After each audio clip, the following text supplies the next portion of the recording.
AI has massive potential. It's going to be the biggest economic opportunity of our lifetime. The awareness of ethical AI should be there with all stakeholders. It will require training and retraining and more training because we're continually learning more.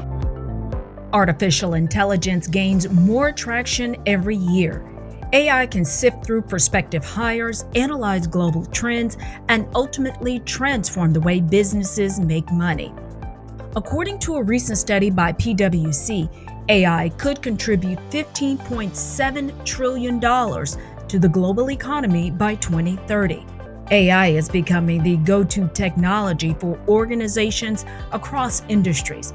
It is also one of the most debated and discussed topics today, especially when it comes to being responsible or ethical.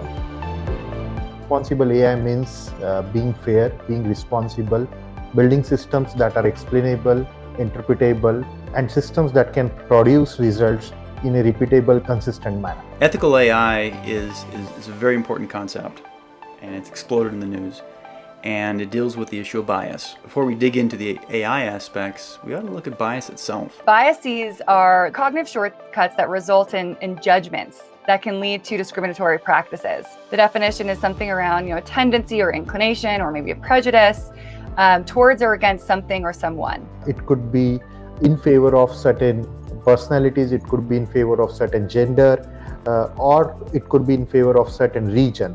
Belief biases, more than 120 of those. You've got almost 50 social biases and over 40 related to memory. These are biases and effects. In some cases, these biases can even lead to unfair decisions.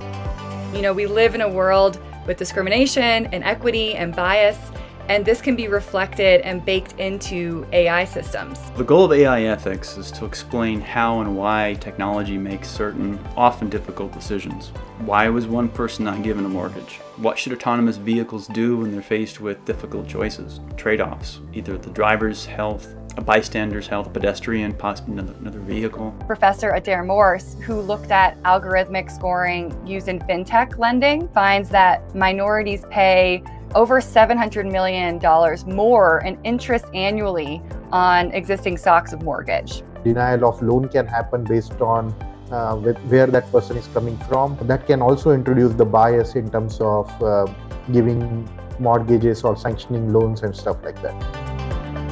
Biases in AI can impact industries across the board in ways that could have far-reaching consequences, and organizations are taking note. Companies are acknowledging there's huge reputational harm and risk that can come from these systems. And you see a lot more employee demand for ethical practices as well. Biases can creep in at any stage of the process, but they can be reduced by taking steps before, during, and after the system is put in place.